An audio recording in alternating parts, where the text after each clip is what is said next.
ಬೆಳಗಾವಿ ಜಿಲ್ಲೆಯ ರಾಮದುರ್ಗದಲ್ಲಿ ಮೂಲಭೂತ ಸೌಕರ್ಯಗಳಿಗೆ ಆಗ್ರಹಿಸಿ ನ್ಯಾಷನಲ್ ಹ್ಯೂಮನ್ ರೈಟ್ಸ್ ಮತ್ತು ಶಬರಿ ಎಕ್ಸ್‌ಪ್ರೆಸ್ ರೈಲು ಹೋರಾಟ ಸಮಿತಿ ರಾಮದುರ್ಗ, ಕರ್ನಾಟಕ ರಕ್ಷಣಾ ವೇದಿಕೆ ಮತ್ತು ವಿವಿಧ ಸಂಘಟನೆಗಳಿಂದ ಮಿನಿ ವಿಧಾನಸೌಧದ ಎದುರುಗಡೆ ಅಂಬೇಡ್ಕರ್ ಸರ್ಕಲ್ನಲ್ಲಿ ರಸ್ತೆ ತಡೆದು ಪ್ರತಿಭಟನೆ ನಡೆಸಿ ಬಳಿಕ ತಹಶೀಲ್ದಾರ್ ಮೂಲಕ ಸರ್ಕಾರಕ್ಕೆ ಮನವಿ ಸಲ್ಲಿಸಲಾಯಿತು. ನ್ಯಾಷನಲ್ ಹ್ಯೂಮನ್ ರೈಟ್ಸ್ ರಾಜ್ಯಾಧ್ಯಕ್ಷ ಬಿಯು ಬೈರಕ್ದಾರ್, ರಾಜೇಶ್ವರಿ ಮೆಟ್ಗುಡ್ ವಕೀಲರು ಈ ವೇಳೆ ಮಾತನಾಡಿದರು. ನ್ಯಾಷನಲ್ ಹ್ಯೂಮನ್ ರೈಟ್ಸ್ ಮತ್ತು ಶಬರಿ ಎಕ್ಸ್‌ಪ್ರೆಸ್ ರೈಲು ಹೋರಾಟ ಸಮಿತಿ ರಾಮದುರ್ಗ ಹಾಗೂ ವಿವಿಧ ಸಂಘಟನೆಗಳಿಂದ ರಾಮದುರ್ಗ ನಗರದಲ್ಲಿ ಮೂಲಭೂತ ಸೌಕರ್ಯಗಳಿಗಾಗಿ ಬಹುದಿನಗಳಿಂದ ಹೋರಾಟ ಮಾಡುತ್ತಾ ಬಂದಿದ್ದೇವೆ. ಅದರಲ್ಲಿ ಕೆಲವು ಮುಖ್ಯವಾದ ಬೇಡಿಕೆಗಳೆಂದರೆ ರಾಮದುರ್ಗಕ್ಕೆ ಹೊಸ ರೈಲು ಮಾರ್ಗ, ಮಹದಾಯಿ ನದಿ ಜೋಡಣೆ, ರಾಮದುರ್ಗ ನಗರದಲ್ಲಿ ಮುಖ್ಯವಾಗಿ ರಾಮದುರ್ಗದ ಆಡಳಿತ ಭವನ, ಮಿನಿ ವಿಧಾನಸೌಧದ ಹತ್ತಿರ ಮತ್ತು ತೇರ್ ಬಜಾರ್ದಲ್ಲಿ ಕುಡಿಯುವ ನೀರು ಮತ್ತು ಶೌಚಾಲಯ ವ್ಯವಸ್ಥೆ, ಶಾಲಾ ಕಾಲೇಜು ಮಕ್ಕಳಿಗೆ ಎಲ್ಲ ಬಸ್ಗಳು ಆ ಗ್ರಾಮಗಳಲ್ಲಿ ನಿಲ್ಲಬೇಕು. ಇನ್ನು ಶಾಲಾ ಕಾಲೇಜು ಹತ್ತಿರದಿಂದ ಹೋಗುವ ಪ್ರತಿಯೊಂದು ಬಸ್ಸು ನಿಲ್ಲಬೇಕು. ಇದು ಸೇರಿದಂತೆ ಇನ್ನೂ ವಿವಿಧ ಬೇಡಿಕೆಗಳನ್ನು ಆದಷ್ಟು ಬೇಗ ಈಡೇರಿಸಬೇಕು. ಅದಕ್ಕಾಗಿ ನಾವು ಉಗ್ರ ಹೋರಾಟ ಮಾಡಲು ನಿರ್ಧರಿಸಿದ್ದು, ಅದಕ್ಕೆ ಆಸ್ಪದ ಕೊಡದೆ ಈ ಎಲ್ಲ ಬೇಡಿಕೆಗಳನ್ನು ಆದಷ್ಟು ಬೇಗನೆ ಈಡೇರಿಸಬೇಕೆಂದು ಒತ್ತಾಯಿಸಿದರು. ಈ ಸಂದರ್ಭದಲ್ಲಿ ನ್ಯಾಷನಲ್ ಹ್ಯೂಮನ್ ರೈಟ್ಸ್ ಮತ್ತು ಶಬರಿ ಎಕ್ಸ್‌ಪ್ರೆಸ್ ರೈಲು ಹೋರಾಟ ಸಮಿತಿ ರಾಮದುರ್ಗ, ಕರ್ನಾಟಕ ರಕ್ಷಣಾ ವೇದಿಕೆ ವಿವಿಧ ಸಂಘಟನೆಯ ಪದಾಧಿಕಾರಿಗಳು, ಸಾರ್ವಜನಿಕರು ಪ್ರತಿಭಟನೆಯಲ್ಲಿ ಭಾಗಿಯಾಗಿದ್ದರು. ವರದಿ ಬಿಎಂ ಬಿಸ್ನಾಳ್. ನಗರಕ್ಕೆ ಬರುವ ಎಲ್ಲ ಜನಗಳಿಗೆ ಮೂಲ ಸೌಕರ್ಯ ಒದಗಲೇಬೇಕು.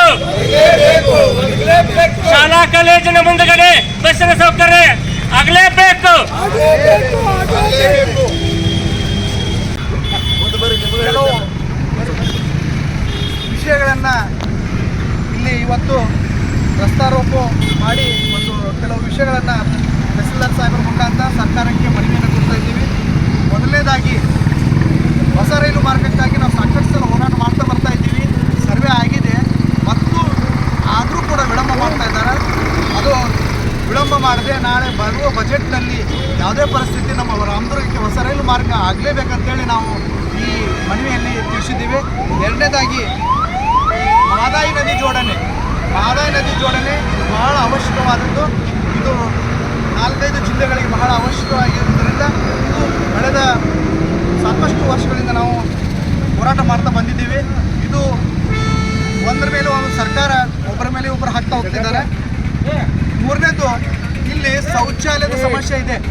ಈ ಶೌಚಾಲಯ ಸಮಸ್ಯೆ ಸಾಕಷ್ಟು ಸಾರಿ ನಾವು ಹೇಳಿದ್ದೀವಿ. ಸಾಹೇಬರು ತಮ್ಮ ಶಾಲಾ ಕಾಲೇಜು ವಿದ್ಯಾರ್ಥಿಗಳಿಗೆ ಬಸ್ಸಿನ ವ್ಯವಸ್ಥೆ ಸರಿಯಾಗಿ ಆಗ್ತಾ ಇಲ್ಲ.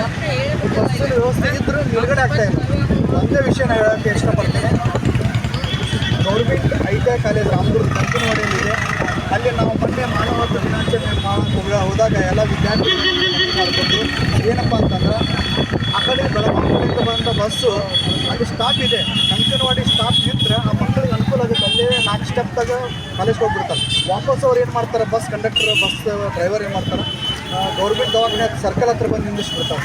ವಾಪಸ್ ಅಲ್ಲಿ ಹೋಗೋಕ್ಕೆ ಎಷ್ಟು ತೊಂದರೆ ಆಗುತ್ತೆ. ಮತ್ತು ಒಂದು 2-3 ಕಿಲೋಮೀಟರ್ ನಡ್ಕೊತ ಹೋಗೋದು ತೊಂದರೆ ಆಗುತ್ತೆ. ಮತ್ತು ಬೇರೆ ಬೇರೆ ಕಾಲೇಜ್ದವ್ರಿಗೆ ಇಲ್ಲಿ ಗೌರ್ಮೆಂಟ್ ಕಾಲೇಜ್ ಇರ್ಬೋದು, ಅಲ್ಲಿ ಸರಿಯಾಗಿ ಸ್ಟಾಪ್ ಮಾಡಬೇಕು. ಈ ಎಲ್ಲ ವಿಷಯಗಳನ್ನು ನಾವು ಹೋರಾಟ ಮಾಡಲಿಕ್ಕೆ ಮುಂದಾಗಿದ್ದೀವಿ. ಇವತ್ತು ತಹಸೀಲ್ದಾರ್ ಸಾಹೇಬರು ನಮ್ಮ ಮನವಿ ಮುಖಾಂತರ ಸ್ಪಂದಿಸಿದ್ದಾರೆ.